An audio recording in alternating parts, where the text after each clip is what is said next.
Welcome to Money Matters. I'm Emily Johnson, Certified Financial Planner and Managing Director of Polaris Capital Advisors here in Hilton Head.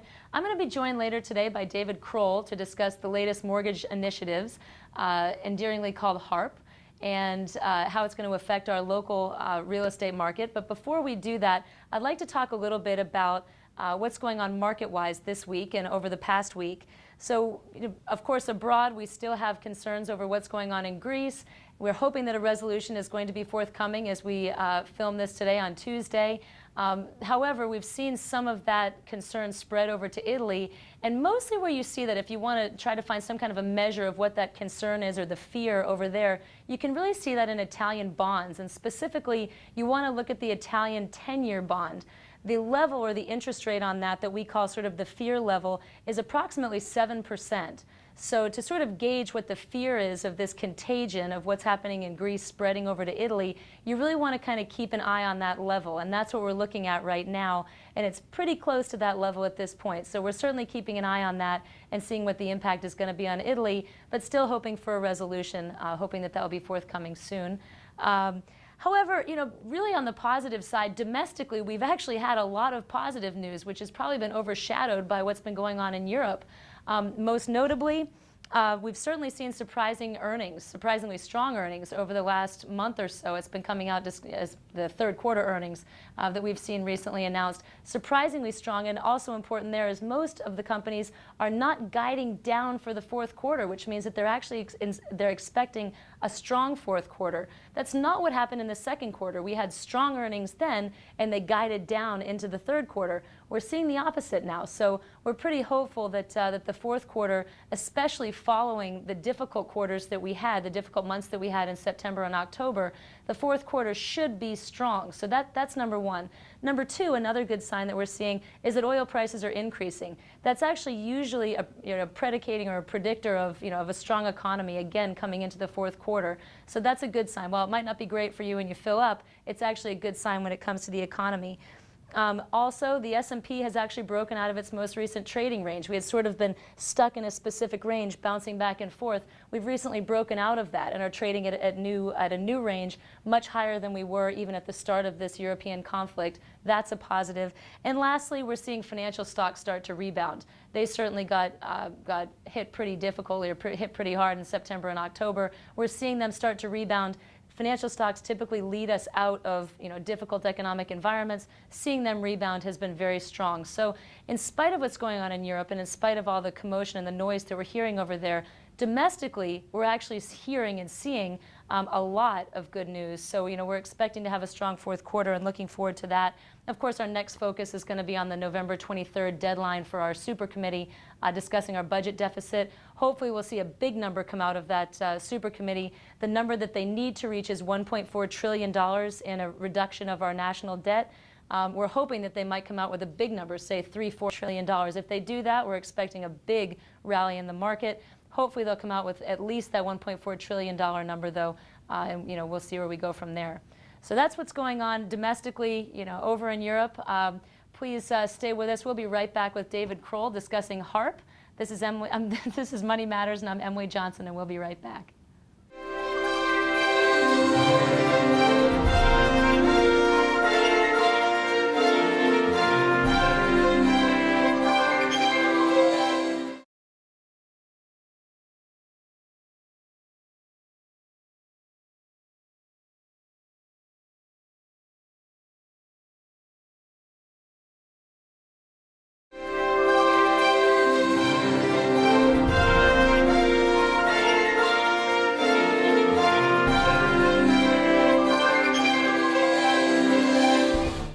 Welcome back to Money Matters. I'm Emily Johnson, and I'm joined today by David Kroll, a partner at Mortgage Network, which is a $2 billion mortgage bank that does business between Maine and Florida on the East Coast of the United States. So thank you very much for joining us today. It's my pleasure. So I wanted to talk to you a little bit about HARP and some of the information that we've been hearing coming down the pike about Obama's latest initiative to try to stimulate the housing market. I know a little bit, enough to be dangerous at this point, and I really think that it would be great if you could expand a little bit on what are the basics of HARP, who it's going to impact, and that kind of thing. Absolutely. HARP has been around HARP stands, by the way, for Housing Assistance Refinance Program.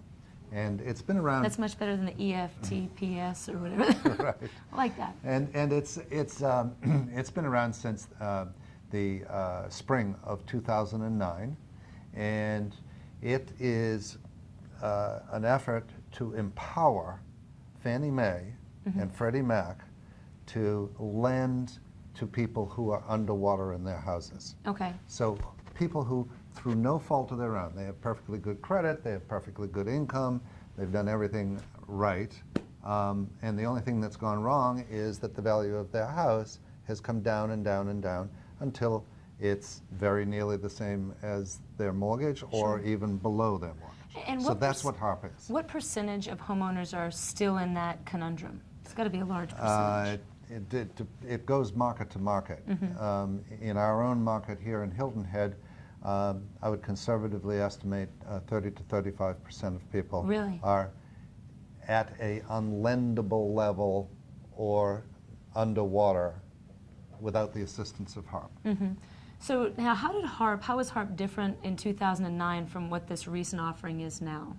Well, that's a very interesting question, and I would first point out that when President Obama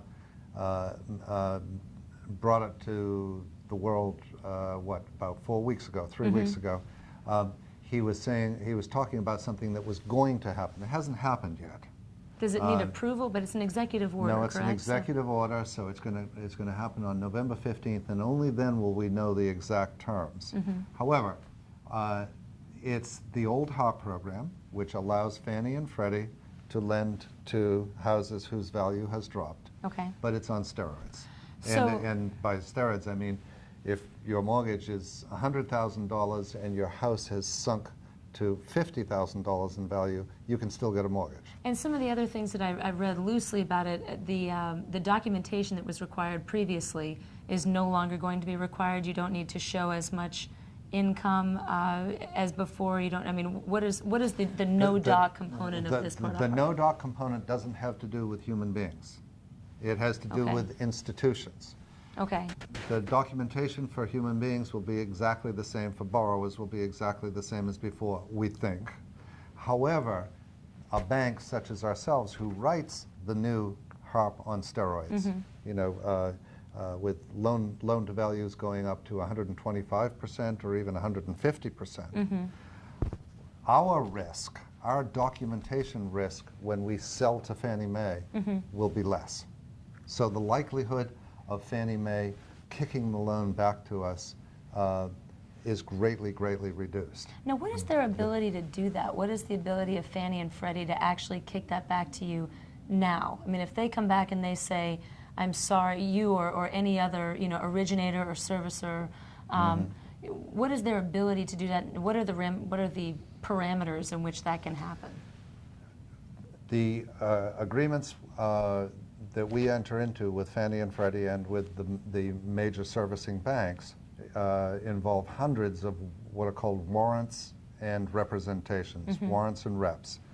What we're warranting is that you have no greater than a 45% debt load, that your house really and truly is worth what we say it is, that you really and truly do have $680 in your checking account, that you really truly have $50,000 in your investment account. So it's not that there's no doc anymore, and it's not that there's no appraisal, it's just that they're putting a little bit more of the onus on you to get you or any originator servicer to get that documentation, make sure it's accurate. They're rewarding that behavior. Is that sort of part of it right now? They've always insisted that we get it right.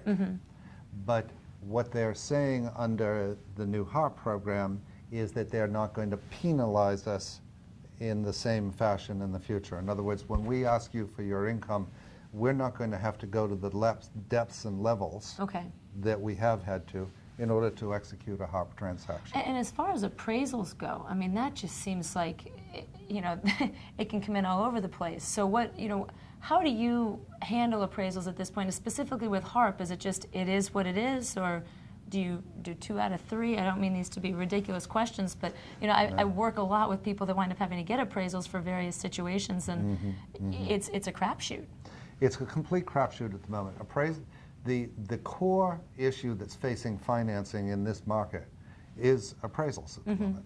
And the reason appraisals are so difficult is that the market is extremely thin. So if your neighborhood had 15 transactions in it, one of which was somebody who went bankrupt, then that, in the old days, that one who went bankrupt, that one appraisal would be thrown out. And we'd take our 4 or 5 comparables from the other closings in your area. Nowadays, those other 14 closings don't exist. Those transactions didn't happen. Right. That's what I mean by a thin market. So we're left with the one guy who went broke, and the other folks down the street who had a short sale, and the ones over the next door. Well, and there's not a neighborhood on this island or in Bluffton that hasn't experienced that. I mean, on any street. That's every single street. So there's one guy who short sold, one guy who foreclosed, and one guy who got divorced. Those are my 3 comps. Your house is now worth a third or 50% of what you thought it was. It's not really. Because you're living in it and happy to stay there. And there's a value to that if you can, you know, with the cash flows, et cetera, that are. And when we go further into HARP, which I'd like to talk about next, I'll explain how that impacts it. You're wanting to stay there versus you're wanting to sell it. Okay. Well, thank you very much. If you'll bear with us, we'll be back in just a minute. This is Money Matters, and I'm Emily Johnson.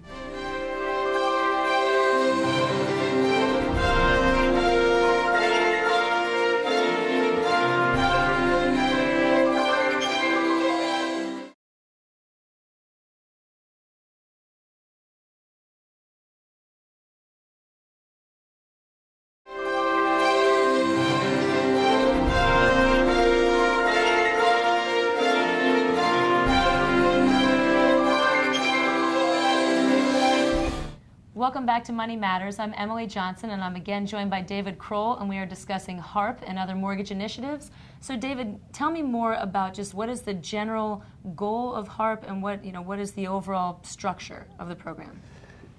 That's a really good question. We left off talking about the fact that appraisals represent the real difficulty in the market. What's basically happened in our own real estate market is about 35% of the value has been sucked out of the market. In the case in some places, probably more like 50%. 50% or 60% in the case of some of the condominiums. That is untenable. The whole system doesn't work with a discount at that level. So what do?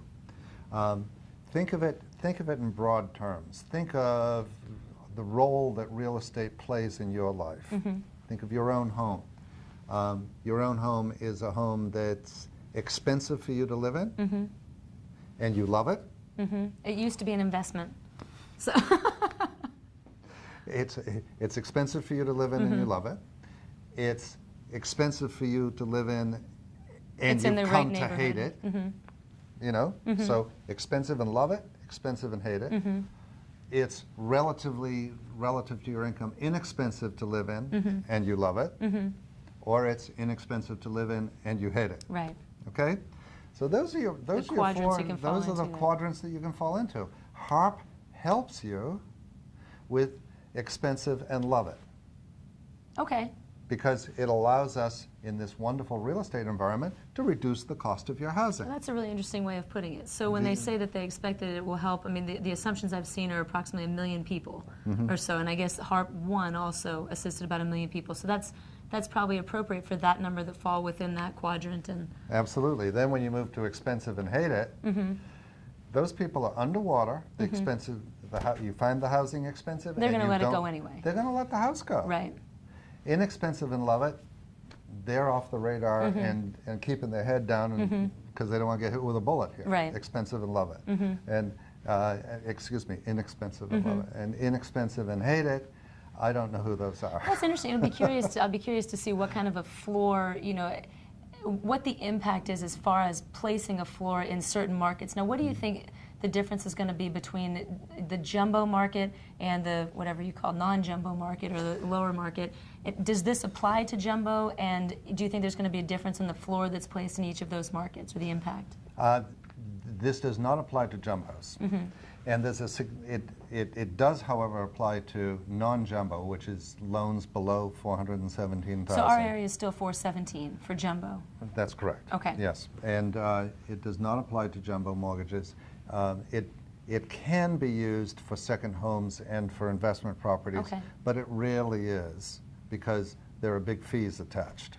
Now, there's still limitations on investment properties. I know, a couple of years ago when everything started going haywire in the real estate market, some of the new parameters that were placed were you cannot have more than 4 mortgages in your name or your Social Security number, I'm guessing.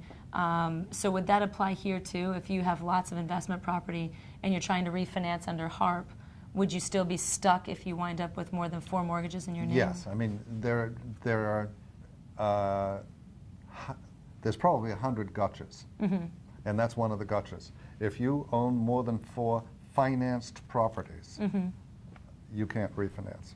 Now, how about credit in this You can program? refinance your primary residence, but you can't refinance any of the others. Okay. How about credit under HARP and just in general? I mean, what trends are you seeing? I know 720 is now the new 680 or something like that. I mean, what is the credit impact here, and what are you seeing as far as changes in banks needs for credit? We've brought up credit in previous mortgage minutes and previous money market shows. The Money Matters shows, excuse me. Close enough. Close enough for government work. We're good. I'm going to tell you the answer to that question, but I'm going to reinforce that you really need to call your lender and ask them to do the credit report. Okay. Don't go surfing on the web. Okay.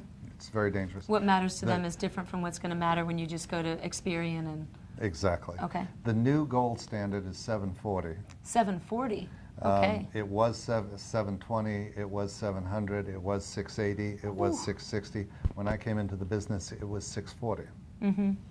The new standard is 740, excluding more and more people. And that's to protect the banks more. It's what is the overall goal of that? Because if the goal is to try to create, if the overarching goal, and when you have a program like HARP that's coming through executive order, is to try to place some kind of a floor on the housing market, that would seem to be contrary to that goal. Rules, restrictions, regulations that hold lenders to a higher standard is what everyone has demanded for the last 3 years since the meltdown, which we helped cause. Which everybody had a hand in, but that's which everyone had, but certainly we were in the spotlight. So now the country desperately wants to get out of a major recession, which is led by real estate. Now the hue and cry is becoming, hey, relax those regulations, restrictions, and so forth. So the public memory is very short. I predict, my industry predicts that within 2 or 3 years, we will be back to making many of the sorts of loans that got us into trouble in the first place. I read an article just about that point with I think it was the New York Times last week, and it was describing just that. That these programs were started years and years ago, and then they were taken away, and then just recreated again.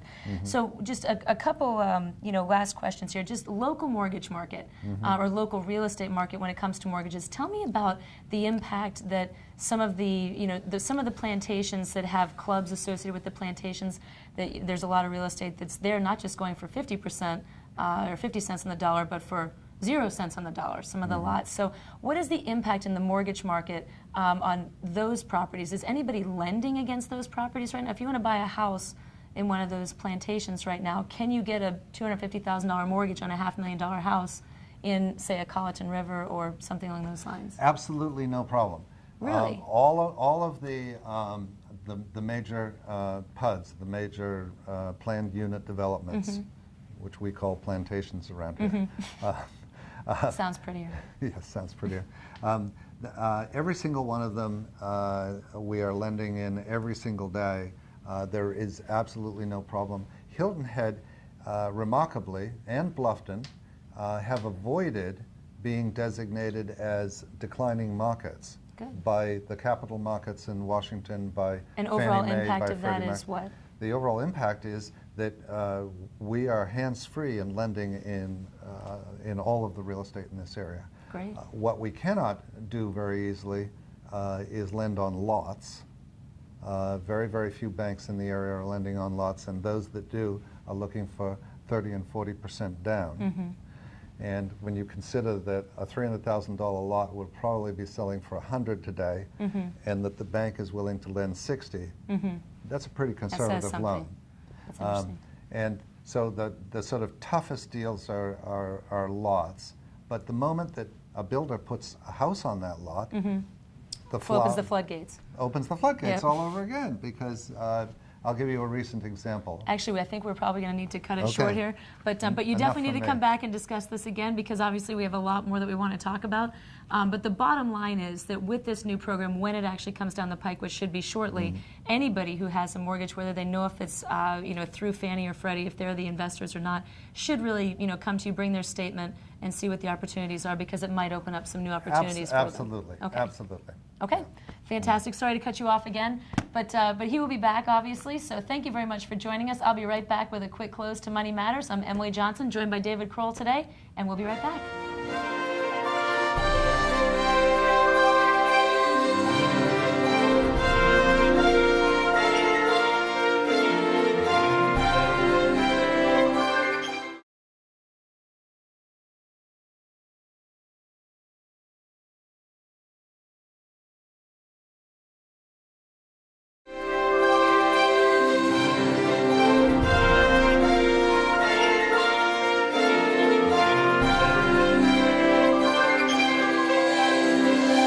Welcome back to Money Matters. One quick point before we close. I do think that given the strong quarter that we're going into right now and that we're already seeing, that it's really worth taking a look at your bond allocations right now.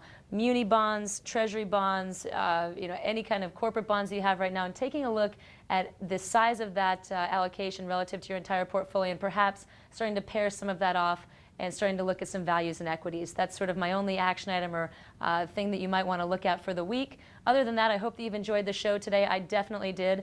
And if you have any questions about HARP, please give David Kroll a call. If you have any questions about the show or have any ideas for future topics, please give me a call, send me an email, or check out our Facebook page. Look forward to hearing from you. Have a great week. We'll see you next week with Money Matters. This is Emily Johnson.